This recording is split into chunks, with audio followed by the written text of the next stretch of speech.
5 years ago, it may have sounded like science fiction, but nowadays Google can make a call to your hairstylist and book your next appointment without the hairstylist even realizing that they're talking to a machine. I also regularly ask my phone to play the music I like, turn the lights on or off, turn the temperature up, tell me what's coming up in my day, and all of that is answered automatically by Google and other services like Siri, etc. So yes, AI is part of our daily life right now, and it's only going to ramp up from here. Actually, according to a conservative estimate, by 2030, 400 million jobs will be lost to AI and automation. So I guess it's only legitimate to ask, what is the impact of AI going to be on the SEO, online marketing, and online business industry? And that's exactly what we're going to be doing today, so let's get started.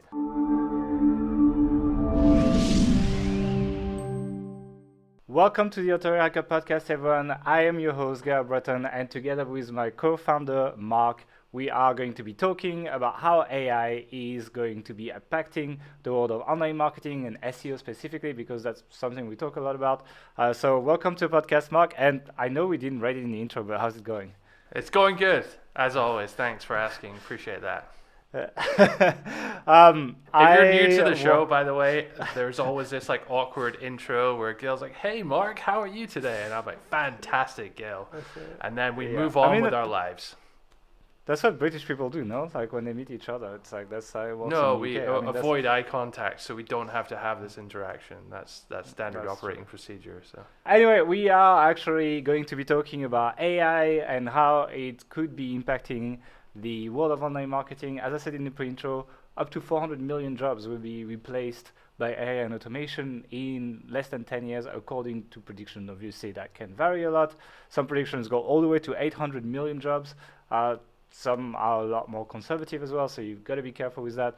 We've been doing online marketing for more than 10 years now, so I would hate for a computer to replace me at this point. So we're going to talk about how things could change, etc. And we're going to try to give you a no bullshit version of that, just how we feel based on what we're seeing as well. We're going to try to not hype it up. I hate going all science fiction and stuff. I know people love getting excited by new technologies, but it's often overwhelming. I mean, people expected to have, flying cars in year 2000, a couple of years ago, and here we go, we have no flying cars or anything. So let's be realistic on this. What's your take on this, Mark? So I think that there are a lot of opinions out there by various people of different sort of stature.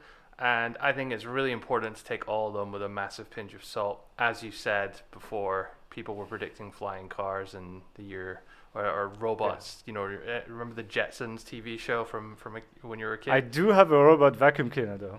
Yeah, well, it's a little bit different from, what was it, Daisy? The Yeah, it's a bit underwhelming compared to that vision. I agree. Yeah.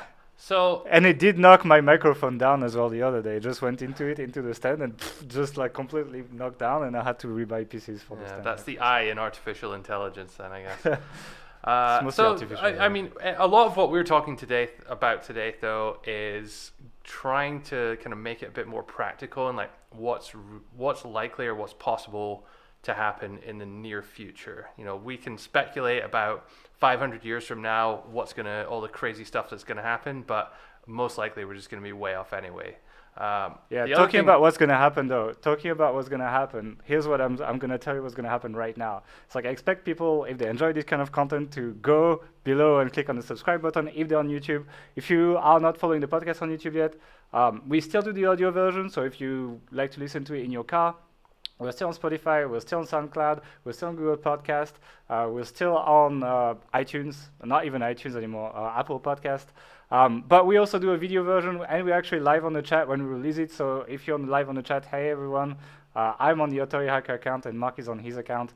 And we would love it if you clicked on the subscribe button below, give us a like, give us a comment below as well. It helps essentially the SEO of the podcast, and it helps it grow. It's done really well on YouTube so far, so thank you everyone that joined on YouTube. It's been quite fun.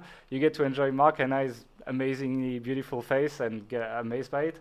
Usually what we say is more interesting than our faces, but there's still some cool stuff. We try to also add some visual elements to it when we talk about stuff, etc. So we're working on that, and thank you for everyone. So before we get going, I just wanted to point that out, but Mark, you can take it back. Forgot where I was going until you told me I had a face for podcasting. that you shouldn't go too crazy. That my vacuum cleaner is slightly underwhelming compared to. So when a lot of people hear the word artificial intelligence, they think of, oh, that's something which is going to happen in the future. Terminator. When in reality, yes, Skynet.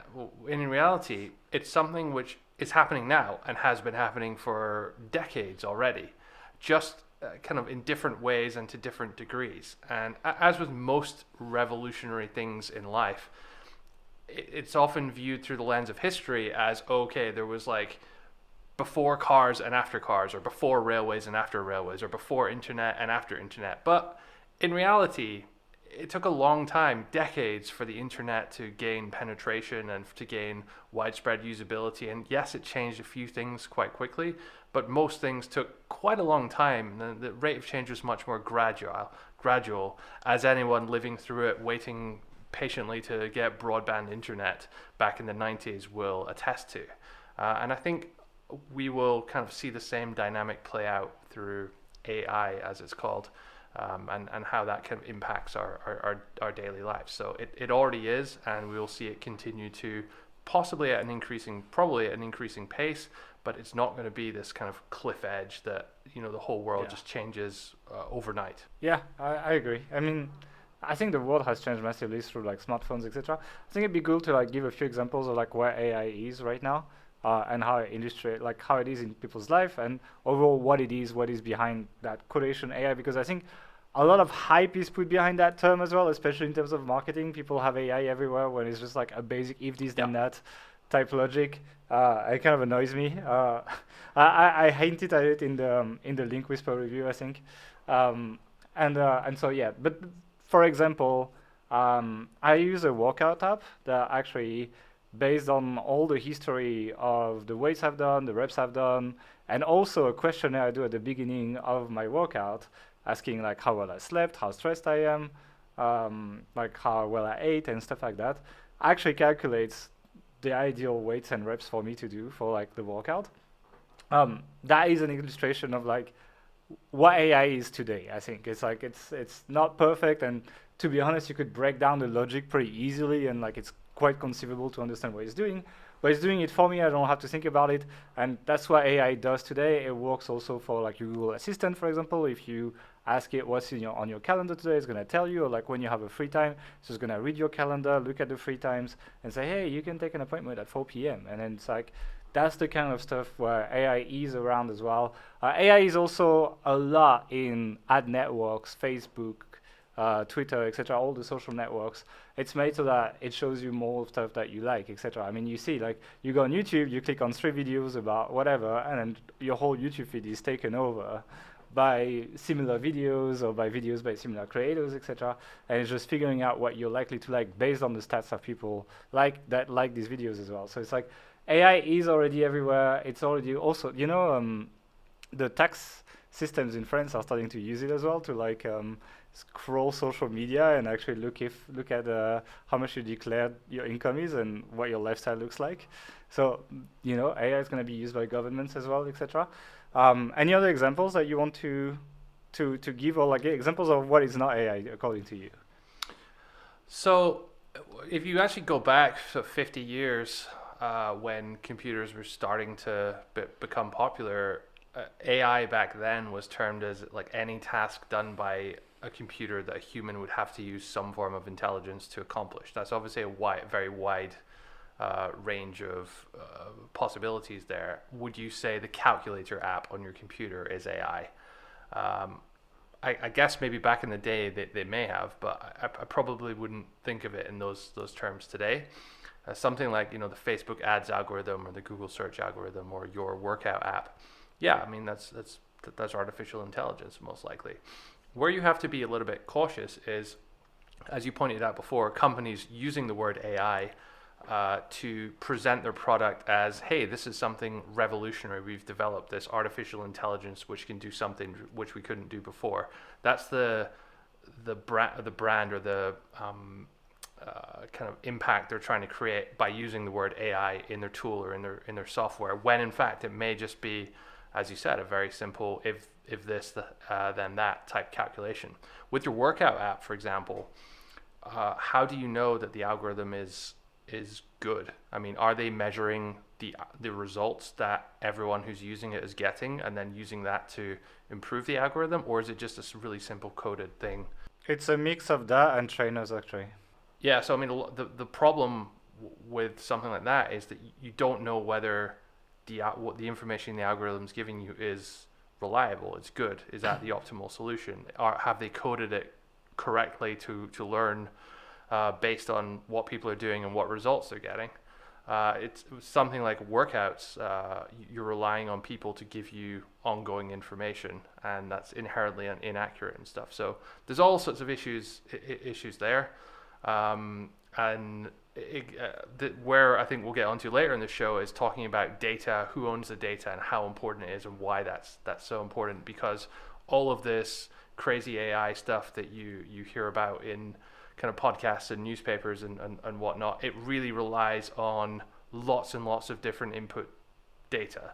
So if you remember this Cambridge Analytica scandal that came out of Facebook a while back, they figured out that they could calculate how someone was going to vote in the US based on 14 likes. So if they knew 14 things that person liked on Facebook, or maybe 9 or 14, I can't remember, they could calculate with a very high accuracy how you're going to vote. And the way they were able to measure that is because they knew what all these people liked, and they could survey them and figure out how they voted. They could look for data in various ways, and so they could train their algorithm based on that. And so they became very, very astute at kind of understanding those kinds of things. So if just 14 pieces of information will tell you that.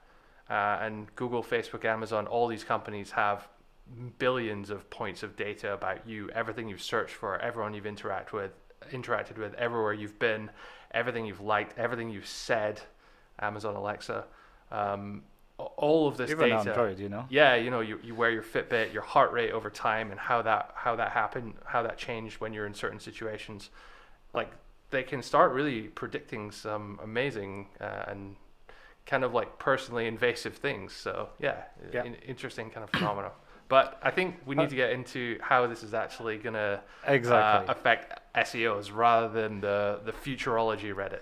This is for the philosophy podcast, so we will be putting that on the other hypothetical feed that we will one day have. But like, we're gonna do two parts, right? So there's basically two parts to SEO, right? There's on one end there's Google, and on the other end there's the people that try to optimize to rank on Google.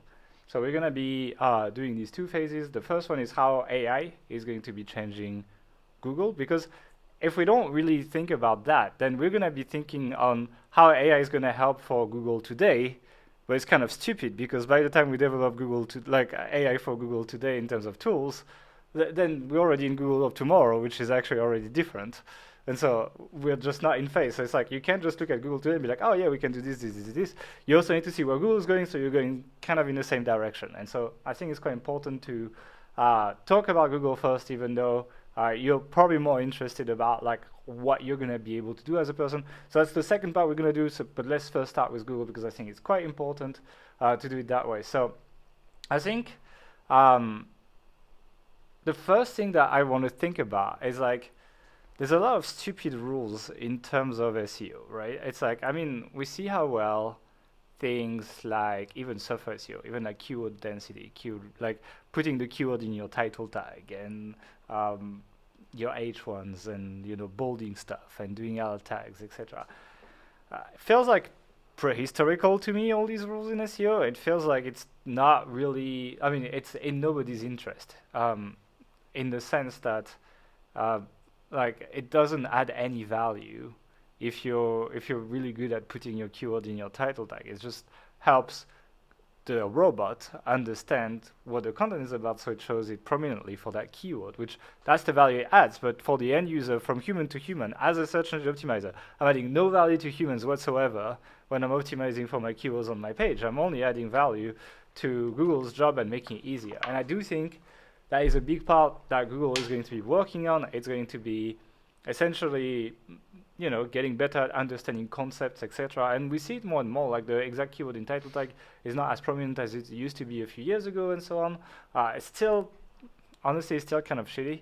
It still feels kind of prehistorical, but I do think there is going to be a huge phase out of these like historical factors that have mattered a lot, but eventually are just not adding any kind of value to other humans. I think Google can already do all this stuff, but the problem is mass processing all that data. Because I think, and that's one thing that I want to talk about is, it's very expensive to process all that data, and I don't think it's always worth it, especially for a free service like Google Search, right? Because the only way Google makes money from search is selling ads on top and collecting data. Basically, that's kind of like the two ways they make money. And a lot of queries just don't have a lot of AdWords, etc. Like a lot of queries do, like like very commercial queries, but like it's a small section of queries, and a big section of queries, informational stuff, etc. doesn't get nearly as much AdWords competition because nobody's looking to buy anything, and so nobody's willing to bid for these keywords, etc. And Google's just not willing necessarily, even if it's technically possible, maybe Google's not willing necessarily to yet put the amount of processing power behind processing these queries in a more refined way. And it's actually a concept that was introduced by Charles Floats to me, actually, when we were talking about the E80 updates.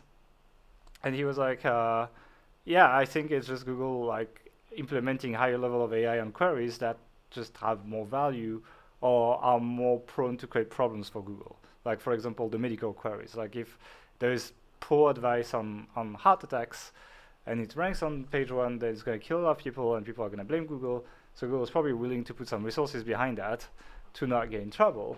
However, if you're looking for the best black beans brownie recipe, there's not as much money behind that query, and is it really worth putting a lot of effort, a lot of expensive processing resources at this point behind these queries? It's also, there's an interesting comparison if we go back to what you said about your weightlifting app, because for certain topics, certain areas, such as medical advice, although it's not necessarily possible to measure the output as to whether that article helped someone get better or not from Google's perspective, unless like you have Google Fit or whatever else plugged in, but like that's probably decades away from all that combining together, but rather with something like medicine, you have Google Scholar where there are all these research papers and I guess falsifiable records of trust as in terms of like what is true, what is not true in the medical world, right? So this exists online. And they may be contradictory to each other, but if you look at all of them as a whole, which Google is able to do, again, Google Scholar and all that, then it can maybe make an assumption about whether, orange juice really does cure cancer or not, because it's most likely to have been studied in some point. And that's an extreme example. It's kind of obvious, but you go into some of the more debatable issues. Around the vaccines and stuff. Vaccines, yeah, exactly. Yeah, very current issue right now. I guess my point is that they have this like extra set of data about like what's correct, what's incorrect. It's very difficult to get that kind of bearing with something like recipes. So how would Google ever know which of these 10 chocolate brownie recipes is the best? One, yeah. It's really hard from a data perspective. It's going to be based on authority, probably. It's going to be based on linked data, Exactly. And that's when we fall back onto this primitive level as well, I guess. And I think overall, like it makes no sense for a company that makes $0 on some queries to try to improve queries where they have no competition regardless. Even if someone wants to buy advertising for these keywords, I mean, people are like, you can bet on Bing, but you're not going to get a lot of traffic. So it's like there's absolutely no incentive for them to like deploy that. But I think that they will still eventually figure out, like, basically the AI is going to develop to like understand meanings more. I mean, it's what they're trying to do with knowledge graph, for example, like associating topics, etc. And eventually we're going to get, I don't think we'll ever get to like meaning, or at least maybe not in our lifetime or something, but we will get closer to understanding that. And then like these kind of like bullshit factors, like putting your exact keywords here and there, etc., probably will matter a little bit less.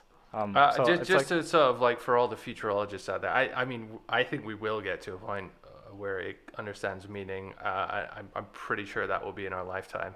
I think all of these questions we're talking about, even the far future hypothetical ones, they're all a case of when rather than if something will happen. Yeah, let's see.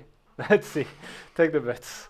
So we talked about high scale versus low scale. I think another thing that's going to change things a little bit in the immediate future is 5G actually.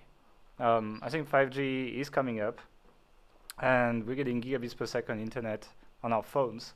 And I think what it's going to do is going to change the way people interact with search. So, for example, if you use a Google Pixel phone or a OnePlus phone or a Samsung phone, I think, you have a utility that's baked in your camera called Google Lens. And Google Lens allows you to point at a landmark, to point at a dish, to point at a dog or something like that, and it's going to analyze what's on your camera and give you contextual information based on that. So when I point Google Lens to my dog, it tells me which breed it is, and it recognizes it every single time, actually. When I point it at the Budapest Parliament, then it's going to pop up the Wikipedia page and let me read about that, etc. The problem with Google Lens is it's slow, and it's not, it takes a while. You click on it, it's kind of loading for 5 seconds, and then maybe you get the data. And it's too annoying to properly use. But something like 5G will most likely solve that, because you'll get instant upload, very low latency, and return, provided the servers can process it fast enough. And that means that you'll just be able to take your phone and just point at stuff and just get data like that as you go around. So let's say you're traveling to a new city and you want to pick a restaurant. Maybe you'll not get the Google pack anymore. Maybe you'll just be pointing at the restaurants like that and get the data. So I think something like that, it's quite likely to work better. The Google Assistant as well will be able to cache data and upload and download stuff in the background, gigs of data about you on your phone. And what it does, you'll be much more conversational with it. So you'll be like, hey Google, what time is it? What time is it in New York? And when can I get a flight to Miami from there? By the way, I would like to book a hotel that's at least 15 minutes from the airport or something, and you just will do all at once, right? You'll be able to pick all of that, and you won't have to go through these steps, etc. So 5G will change a little bit the way people interact with search, and what that means, I believe, is there will either be more searches per user, so people will search more and use Google more, or some text searches on your phone will be replaced by either lens or voice searches. So I think there will be a little bit of an increase there. Anything else you think that Google will change with AI? Yeah, so something kind of quite relevant at the moment, I think this is in the very near future, featured snippets. So those have been introduced relatively recently, and lots of opinions about whether they're good or not. One thing we do know is that they're likely here to stay, barring any kind of crazy new laws or whatever. But essentially, this is Google providing the answer, taking the answer that it thinks is best from your website, displaying it on the search engine results page, so that people get the answer they're looking for, and in some cases, many cases, they have no need to actually visit your website. So this creates a number of issues for website owners, because if you were trying to compete for that featured snippet, then you are not going to get much traffic in most cases.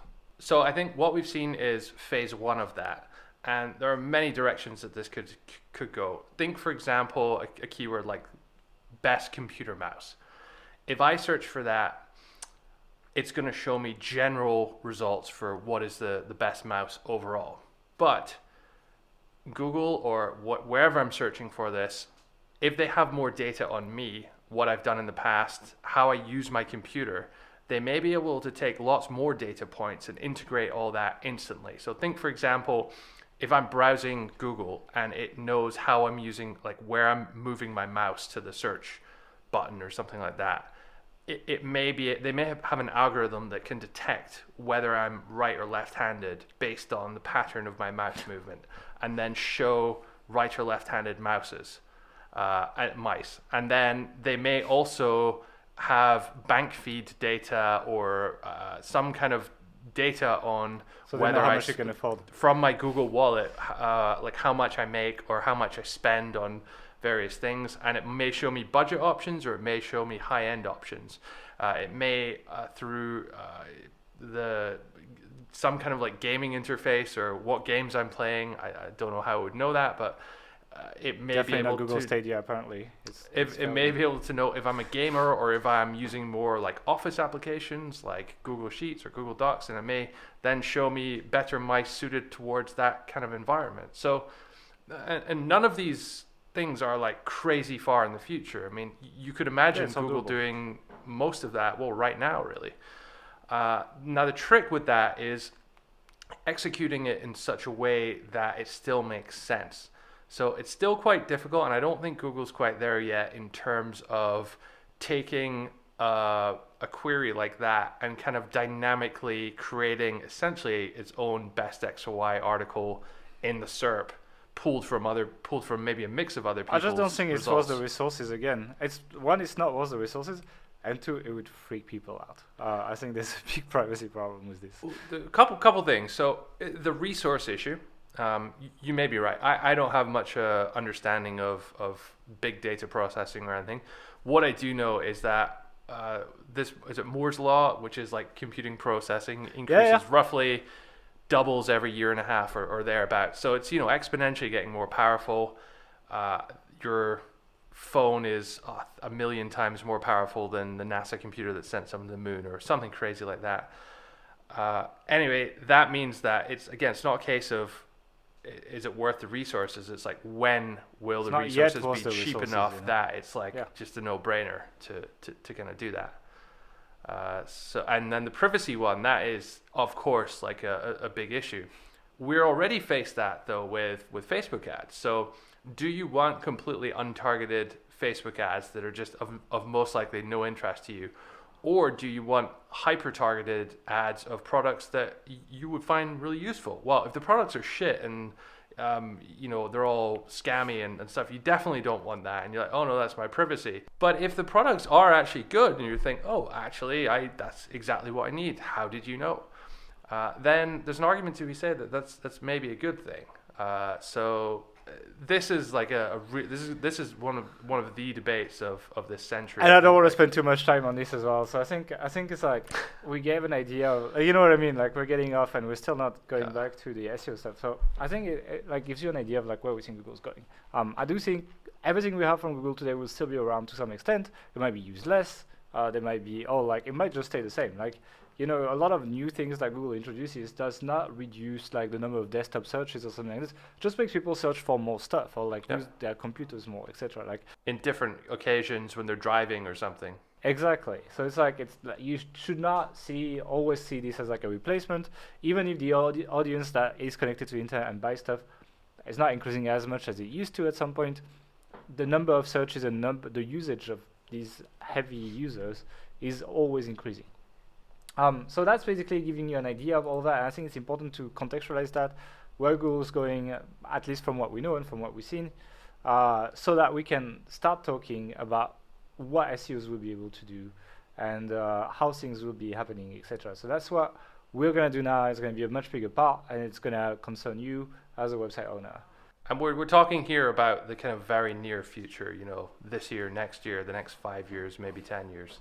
So actually, an example of AI that I didn't give, but I think Google will be pushing more on, is, I don't know if you've seen, but when you use Google Analytics, now they have this kind of like assistant on the side, and you can type questions in it. So you can be like, how many people from India became leads yesterday, for example? And it's going to compute the data you have and figure that out, for example.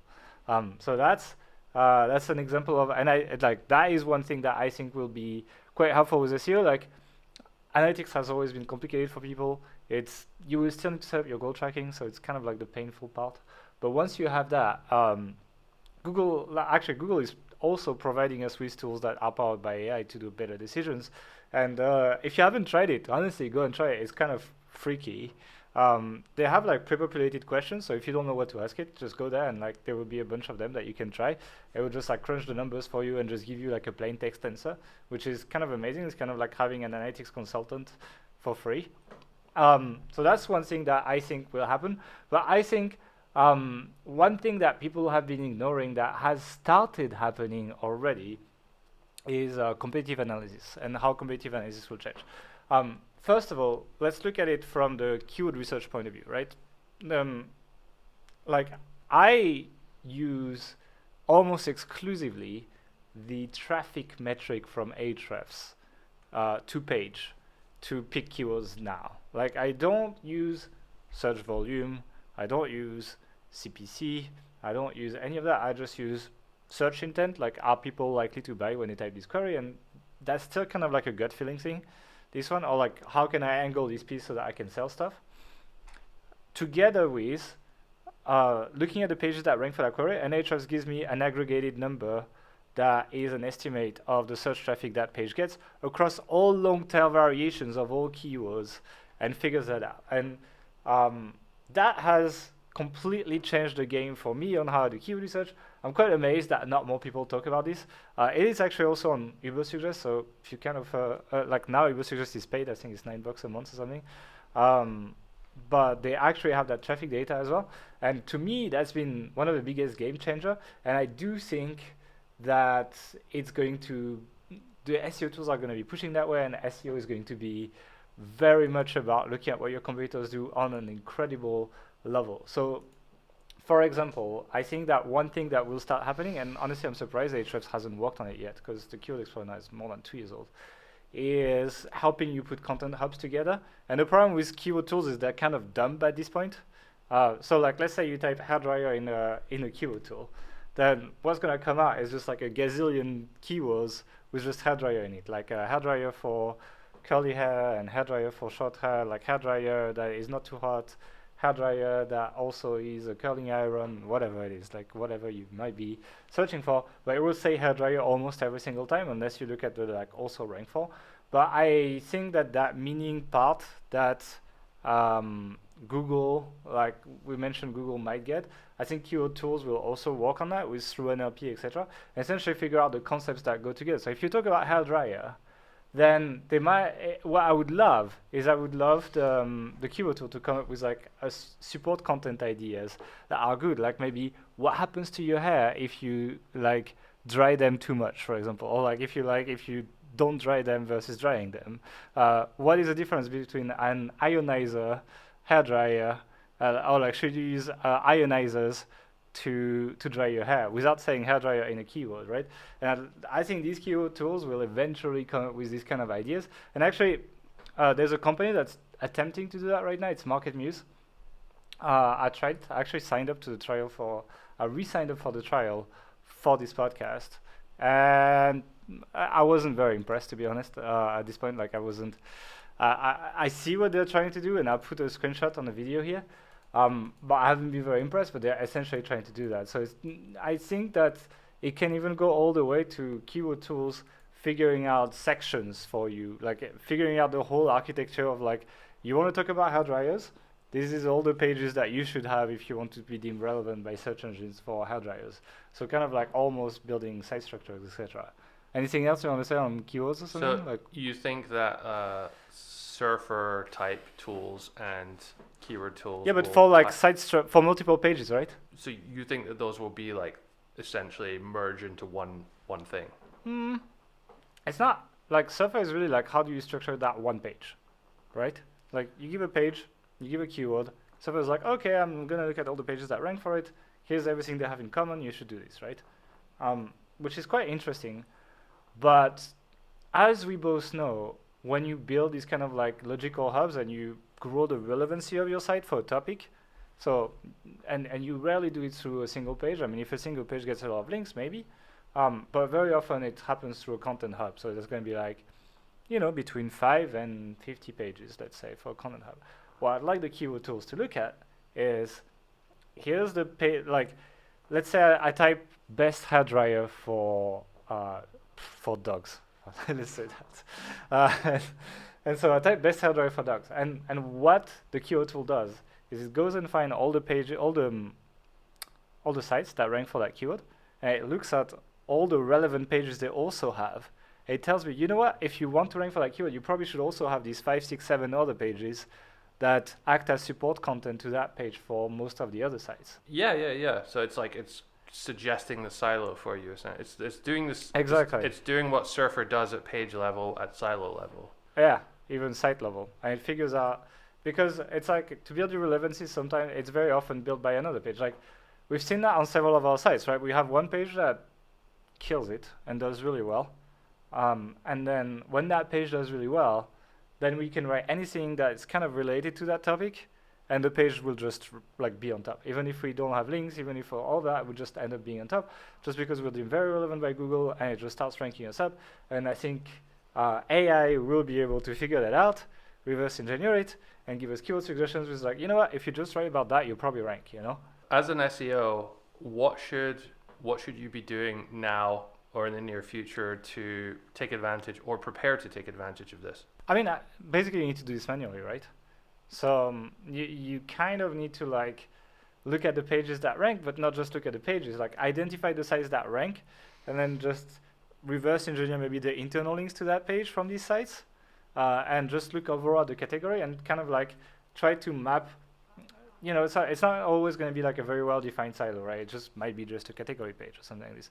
But try to map kind of like all the topics they're covering on that, and especially the topics that have links.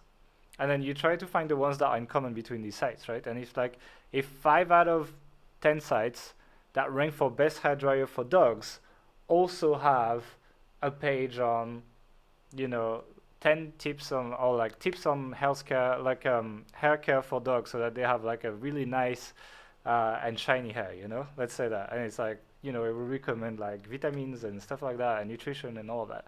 And like you probably need that page to rank for that best hairdryer for dog page, you know what I mean? Like it's like, and that page is probably powering up that hairdryer page.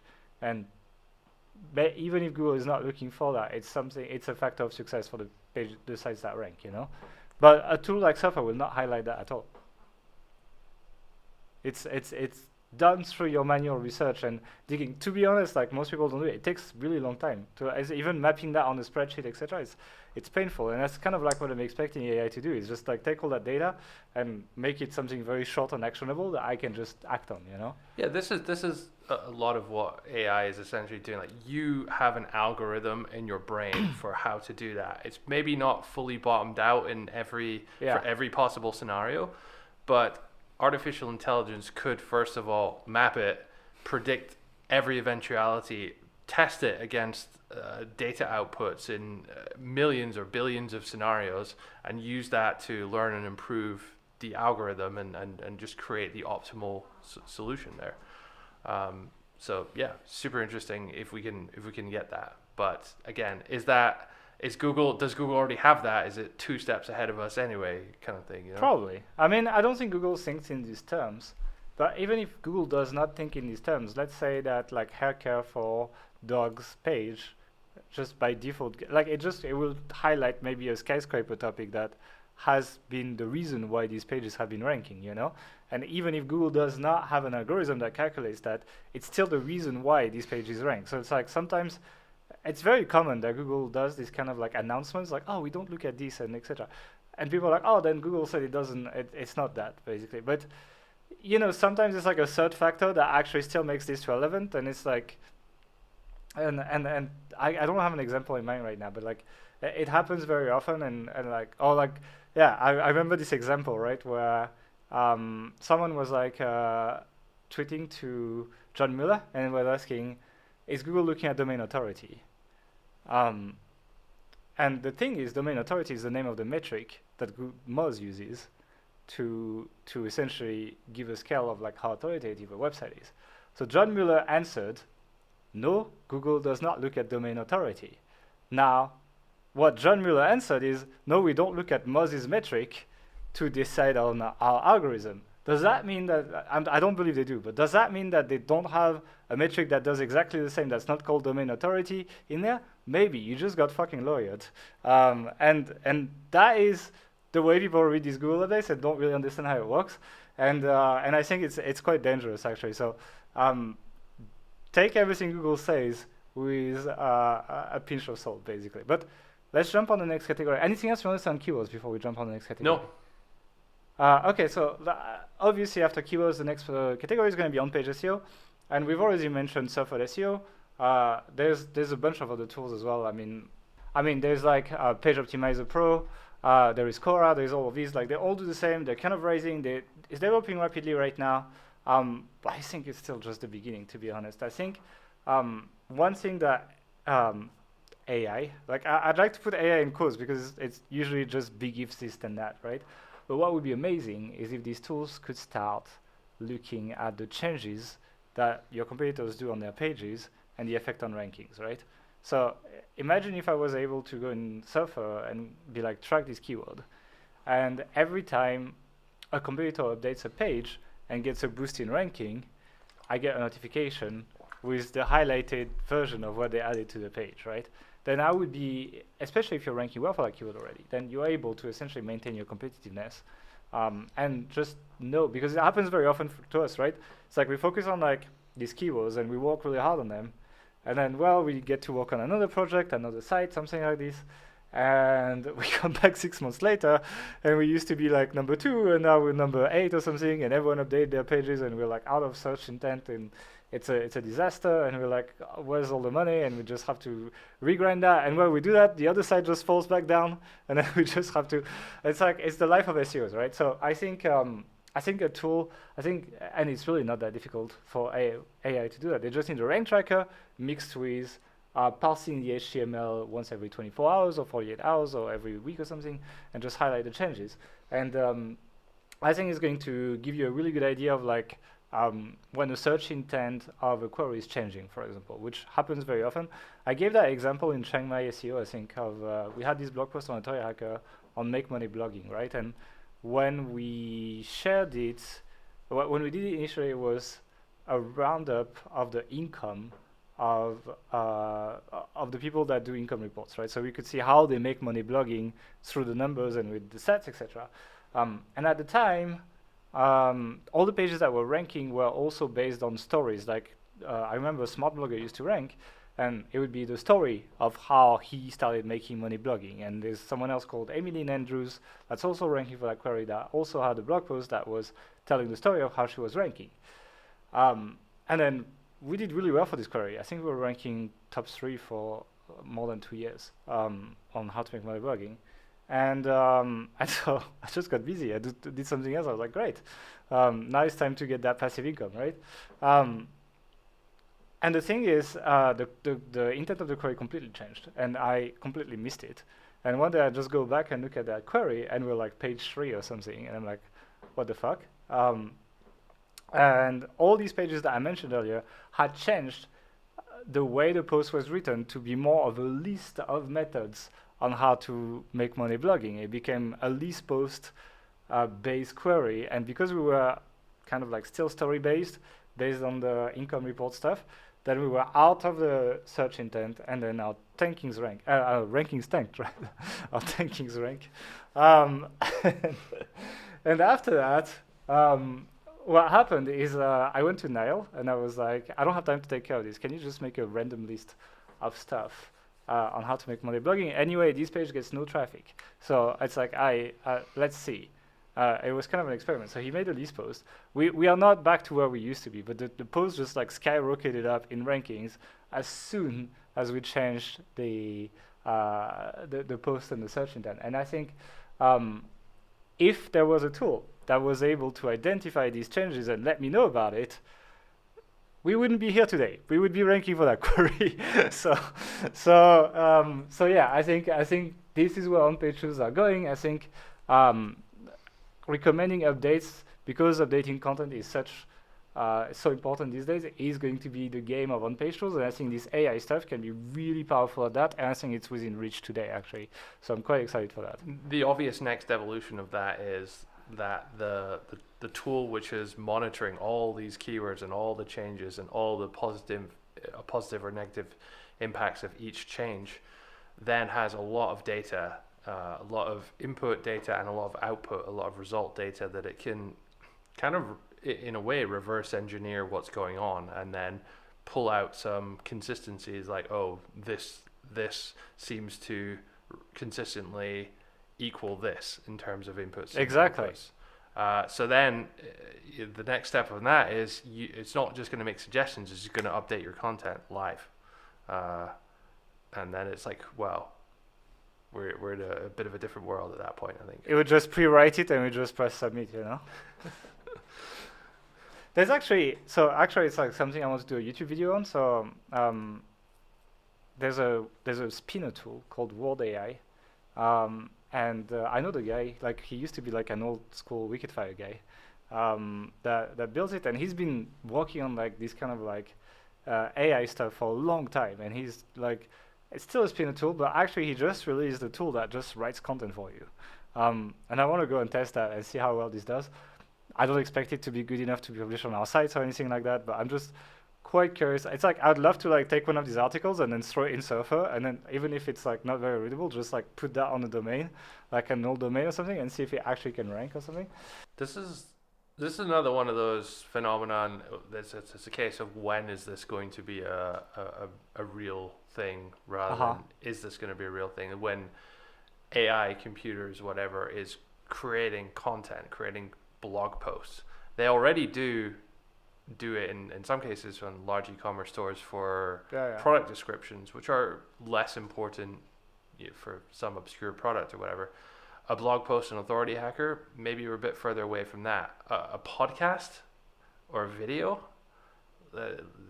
again, not out with the realms of possibility. It's a matter of when is that going to be a thing rather than is that going to be a thing. Don't you think that when that happens, then the SEO game is over? I think that SEO will change. I think it's always been changing. Like how much of SEO is just SEO these days? There's all these other but like as soon as content is completely automated, then essentially you can output unlimited content. Like the sea of content that you can output pressing a button is absolutely insane. Isn't it? You're just gonna drone everything.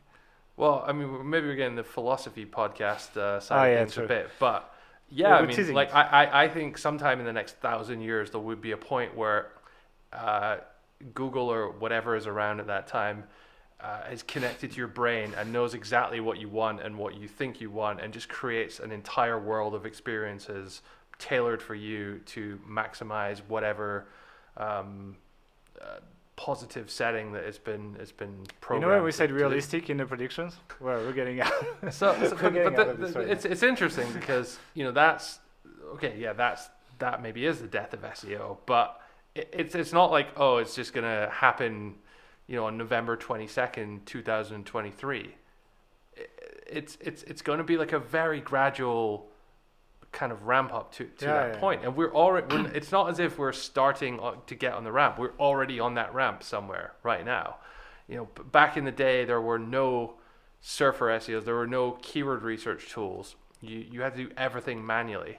You had to actually. We're going on the Google keyword the keyword tool, actually, like the AdWords one. I mean, Market Samurai and these kind of like early SERP analysis tools were like groundbreaking 10 years ago, and really good and useful. But going back even further than that, there was no keyword tool at one point. There was nothing. There was just, you had to kind of guess all this stuff. So we're already on that ramp, guys. But it's not like it's gonna die off in 2 or 3 years. I think we're a long way away from that. One thing which again I want to go on, it's kind of under the content banner, is around pricing. So we see this at the moment. Anyone who used Uber or one of these delivery apps, they have the surge pricing. So you're trying to get a cab somewhere and it's raining or there's a big event going on and there's not enough cabs, so prices increase. And if people are still buying, prices increase more. And what that does is it encourages people who are drivers in Uber to start working, so because they can make more money. It kind of like balances this supply and demand. You may argue that they're price gouging, but you may also argue that it's a good thing because when people need a taxi, they can still, in most cases, get one. In an ideal world, all businesses would be able to charge the correct amount, like whatever the customers are willing to pay for their products. That's not possible at the moment because it's too difficult to calculate or because you don't have enough data on your customers, or if you do have enough data, you can't always display it uniquely. So think of going into a supermarket or something. You can't show me one price and the next person another price, at least not yet anyway. I think people would be so pissed off as well. Yeah, well, I mean, when Ryanair started doing this for flights, then people realized you could just go back into incognito window or use a VPN or whatever and go through it. It kind of broke the system a bit, and it really does. Something with price is a really like personal thing. If you feel like you got a bad deal because of an algorithm or because of something kind of out with your control, that they're trying to get the most amount of money and you haven't got the best deal, it's a bad thing. From a business perspective, it's great, right? If you have enough data to determine what someone is willing to pay for something, then that's, again, really interesting.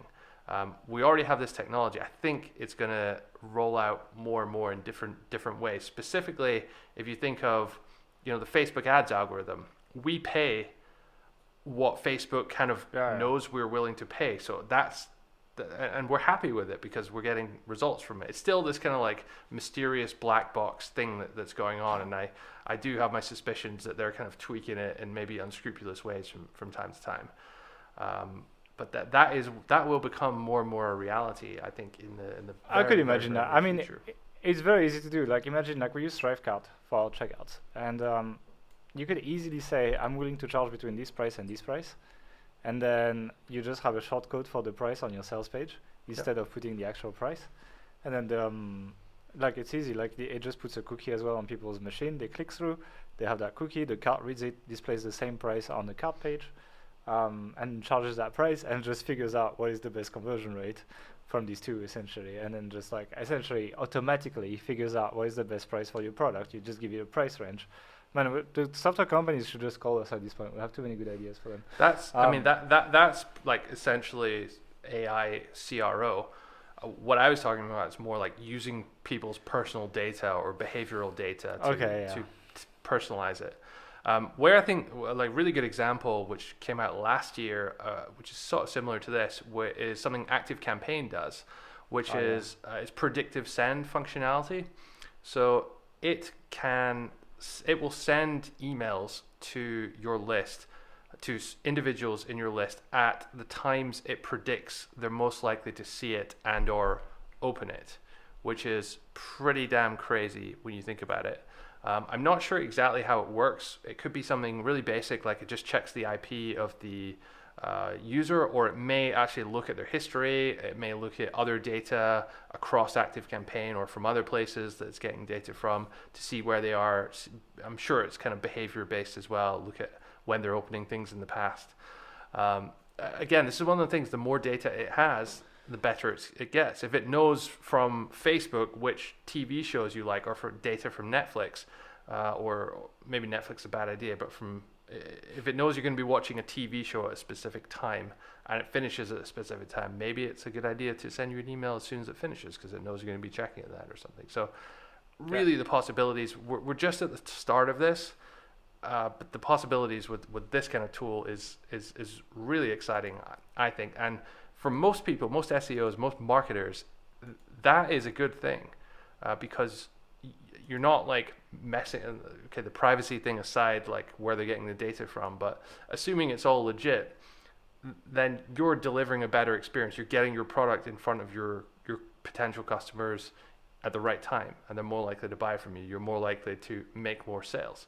So maybe this is one of those things where, AI's doing, like, on the good side, it's helping your business, whereas the Google side of featured snippet, taking away some of your traffic on the downside, it's not all negative, is what I'm trying to say. Well, that's why we did this podcast that way. That's why we started talking about Google, then we talk about like how you actually get benefits from it. I mean, a lot of things are a lot easier to do now. But for ActiveCampaign, actually, every time you open an email, they actually log the IP and location of where you opened. I remember checking where Sebastian, who is like one of the H4 members, checking where he was because he travels a lot just by checking his profile on ActiveCampaign actually, and seeing where he goes on holiday or something when we send an email. So Sebastian, don't open the emails anymore. Oh God, I'm waiting for all the GDPR complaints now about us tracking people going on holiday and stuff. So next, let's move on to segmentation, because this is a really interesting one as well. We talked about ActiveCampaign and how predictive sending can work. Where it's also quite interesting is around user segmentation. This is typically something which is very hard to execute. So at Authority Hacker, we have one funnel. You sign up, there's, at the moment at least, there's one way to sign up. There's one series of emails you get. There's one sales funnel. There's one mailing list, master mailing list that people go onto. It's simple. We can, well, at least we're supposed to work on it and make it good.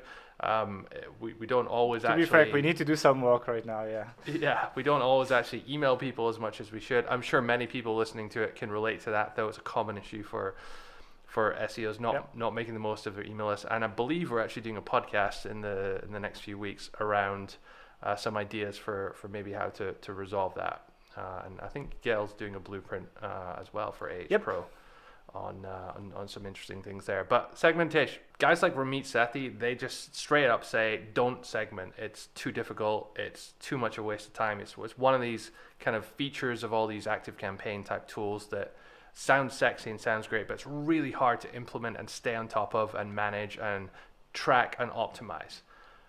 So the technology's there, but our ability to use it and implement is not great. Artificial intelligence can and will, I think, change that. It can use people's past behavior, people's individual data and behavior, and external data from other sources as well, to predict kind of like what people want and show things to them. The Facebook ads algorithm is an example of user segmentation in practice, but that could happen from, you could have access to that kind of level of technology through something like potentially ActiveCampaign, right? It's possible. You can do it now, but it's kind of like manual, you know. Like it's possible in the future that you'll be able to like plug it into your site. It'll figure out over time which type of people or which behaviors people go through by which of your products, and then it can tailor. First of all, recommend creating new funnels or new types of segments for you, and then eventually it'll just automatically segment people itself once it gets kind of smart enough. And a company like ActiveCampaign, they love to sell this to you because they can charge lots of money for it, and it's going to be worth it because it will, in the right circumstances, make you lots of money. So this type of technology will become more and more available to the average person, like you or I, really. Yeah, I mean, as I said, you can already do a lot of this stuff, but there's two issues. One, the quality of tracking, mostly because it's like pixel-based when people open their email, etc. And many email clients do not load pixels. They just load the email in plain text, and then they don't load the HTML version, which means you can't track people, which is one of the big issues with like things like cleaning your email list, etc. You do lose people who open your emails and interact and so on because tracking is not very good. I think the content which the AI is providing to you, so it can seem a bit kind of like janky, like not quite right. Think of chatbots, for example, where we're at with that in 2020. Some of them are pretty good, but most of the time, you know, it's a chatbot, right? And you speak to it as if you're speaking to a chatbot, trying to type the trigger words and all that. You're not chatting to it like you chat to a human. Your example of Siri or whatever it was earlier was kind of like that. You have to ask it a very specific question in its language. That will change, and that will also change for chatbots. That will change for the content which AI computers can generate and tailor to. So it will be, at the moment, if you ask ActiveCampaign to automatically create an email that it thinks someone would like based on its segmentation data, it's probably going to write something horrible. But that's not always going to be the case, and that will get better and better and better. Chatbots is another example. It's kind of a bit of a flavor of the month, or at least it seemed to be a year and a half ago. It's still hot, actually. I want to play with it more. It's something that I want to relaunch a bunch of lead gen campaigns, and its chatbots is definitely high on the list, actually. This is another thing which needs a lot of data. So whenever you go through Amazon support, I was using them last night. They sent the wrong product, or it wasn't as described. So I went through it. Before you get to the support person, now there's a chatbot that you have to go through, and they try and resolve your issue. You can still get to the support person, but it solves a lot of it can solve a lot of the basic problems, and you can give feedback whether it solved your problem or not, and they will use that to improve the kind of flow through the chatbot decision tree.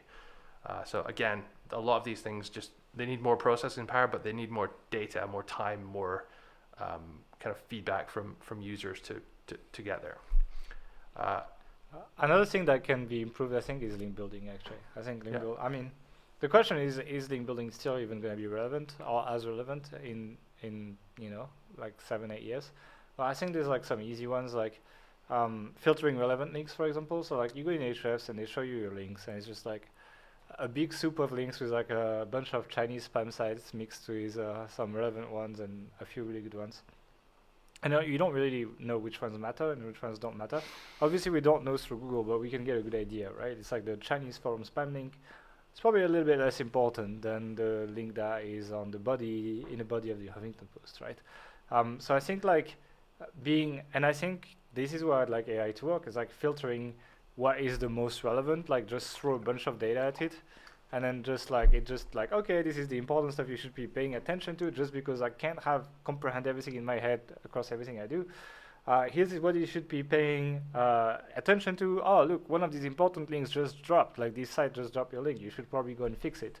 Versus highlighting like 50 or 60 links that dropped, and then I'm like, well, I don't really have time. I'm not really gonna take care of this, and then I just lose important links, instead of like actually have the AI just highlight which ones I should probably not be losing because they probably matter for my rankings. I also think that understanding the value of links that drop in the context of page rankings is quite important. So like, let's say, like for example, if we have a link that drops from Authority Hacker's homepage, I'm like I don't care. It's like we just rank for Authority Hacker on the homepage. It doesn't really matter. However, if we have, let's say I'm not going to give an example of something that we do, but let's say we rank for like best keyword tool, and then we start losing like 1 or 2 links to that page. Then it's quite important to me because it is a very competitive query, and I need all the links I can to actually maintain my rankings here. Well, I'd like the tools to like be like, well, the links to this page, they dropped, and you kind of rank high already, and there's a lot of competition below you, so you probably should be working on replacing these links. However, these links are your homepage yet. Some of them were good, but it's like much more indirect than the links to the keyword research tool page. So that kind of data, I think, is going to be awesome. It's going to make the SEO job much easier. Like, I find the difficulty with managing a lot of SEO stuff is just the amount of stuff you have to deal with, the amount of pages you have to think about, the amount of content, the amount of links, etc. And sure, you can build a team, you can do all of that, but the thing is, usually the strategy comes from one person, right? And then it just gets distributed as tasks to other people. And so there's that one person on top that kind of needs to have everything in their heads. And the bigger the project gets, the more complicated it gets, and that's where a lot of mistakes and missed opportunities are created. And I expect that SEO tools will be able to assist that one person so that they can distribute the right tasks to the right people in their team so that it creates the most value possible, which is really not the case at this point, where SEO tools just dump a bunch of data. It's like, figure it out, It's like, you just like try to sort it out in Excel, etc., but it's still kind of not perfect. You might be missing corners of it, etc. So it's also the kind of that one sort of SEO strategist role you described. Quite often, the reason, or one of the reasons they're in that position, is because they have the knowledge and experience to have these kind of like internal algorithms in their head, like what's a good site, what's a bad site, what's a good link, what's a bad link. And I always find it really challenging when someone asks me, oh, how do you know if it's a good link or not? Because I find it very difficult to say absolutely what that is, because there's so many considerations, and I guess I've never really taken the time to really break down all of the factors and kind of weight them or anything. I'm not sure if I even could, because there's probably some that I don't. But it changes all the time as well, right? Aware of, but yeah. But it's like a complex algorithm, and computers are quite good with enough data at being able to document and specify exactly what that is and improve it, improve the little details which we wouldn't think of or consider. So, we talk about AI replacing cashiers or taxi drivers or somewhat basic jobs. I mean, depending on your perspective, and you may think, oh, I'm an SEO strategist, that's never going to happen. Probably will, yeah. That's not the case. That is possible. That it's probable that tools will start to be able to do this, what you're doing / a better job of it in the not too distant future as well. Another good example, is a bit of a segue, is user experience design. Right, when we create a website, there's a certain amount of kind of pre-existing knowledge about what works, what looks good, what converts, how people are going to use it that we have. This evolves over time. Nobody's really using frames on the website anymore, for example. But we have a lot of data about how people are using the website. So if you have Hotjar or something like that installed, you can see where people are moving their mouse, where they're clicking. There are certain tools which can track how people move their eyes around a site. Obviously, you need to have specialist equipment and stuff for that. There was a company in Hungary actually that did that through someone's webcam. Oh, yeah. They had technology to do that, obviously with their permission. But that's kind of an interesting set of data that you can collect. So it stands to reason that if you have all that information and information about where people are clicking, what people are buying, you'll be able to analyze all that data and make improvements based on it. Now, my understanding is that when a designer does that at the moment, they're kind of looking at things like a heat map and saying where are people clicking or trying to click and making small adjustments based on that. But it's still quite a sort of guessy human algorithm, like inaccurate decision-making process. It's taste-based. It's very much like it's art, It's not science. Whereas a computer can actually just like figure out what the actual optimal solution is and then make recommendations, or even one day just build a website that's optimized entirely for that. Actually, Ezoic does that already. So Ezoic, you're allowed to tell them, you can take over my WordPress theme, just display my content, and then they just test different layouts to maximize ad revenue. So it's only for ad revenue. It's like, but they already have something quite similar. That most of the layouts look not the best, to be frank. but I remember Strat tried it and got increased revenue. So it works, So yeah, that is one thing to do. I think it's like I'm gonna just do a small one, but I think on the technical side it's gonna be the same as well. So I'm thinking about the Ahrefs site crawl thing, site audit, but it also works for Screaming Frog. And the thing is, they give you a massive list of stuff. They're like, oh my god, you're missing 300 meta descriptions and 200 title tags, etc. I'm like, great. And then it's like, figure it out.